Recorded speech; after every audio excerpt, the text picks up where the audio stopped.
Hey guys, welcome back to Devlog 2 of my medieval town building survival game. Now if you haven't seen the first devlog, then go watch it now.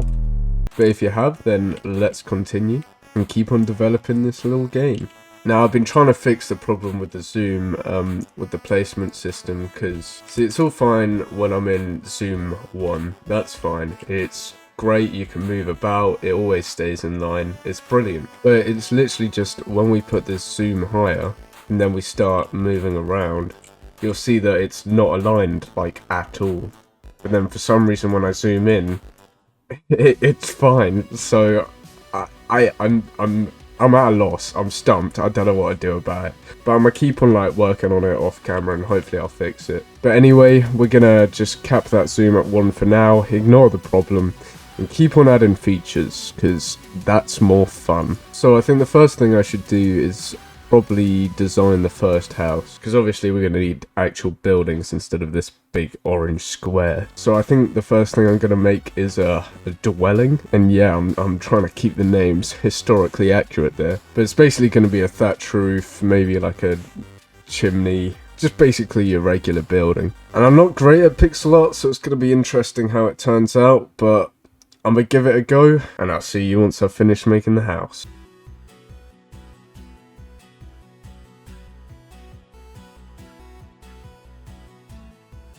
Oh my god.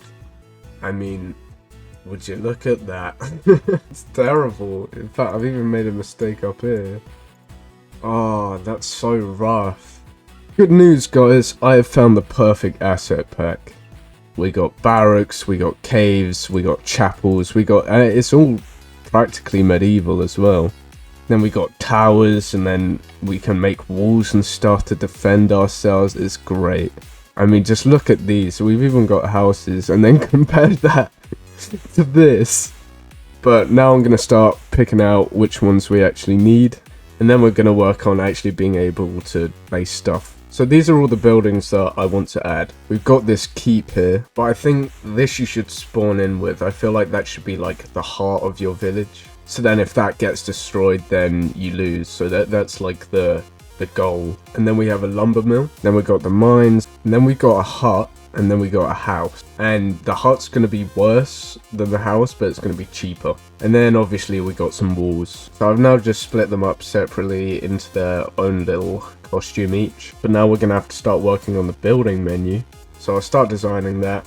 And then hopefully we'll be able to start actually building things. So we now have the building menu. You'll see when I press B, this little bar will expand out. And the reason for that is I want to put the resources like along this bar here. So then even when it's closed, you can still see how many resources you're producing. But the main point being that they now work. You can now select each one. They tell you how much they cost. And you can even change it with the numbers just for ease of access. So that is the placement basically ready. Now the next bit's pretty simple. All we have to do is make it so that when we click, it then leaves behind a clone, so then it'll actually stay there. But obviously there are some things we gotta check first, like are we in the way of a tree, and are we in the water, and things like that. So I'm gonna start adding those checks, which should be pretty simple because I can just check if they're touching that sprite. So I'm gonna go ahead and do that, and I'll see you guys in a second.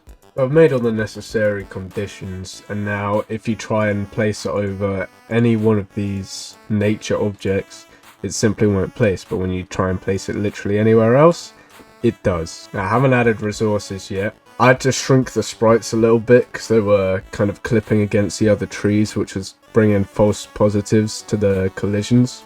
But apart from that, it's looking good, and it plays pretty good as well. I haven't found any bugs. So unfortunately that's all I got for today's video. Sorry that this video wasn't as long because I usually try and keep it above that 5-minute mark. But I've had a lot less free time recently because I've got exams coming up in college that I gotta prepare for, and then I'm doing the mocks for them as well. So it's all a bit full on right now. But this doesn't mean I'm gonna slow down posting.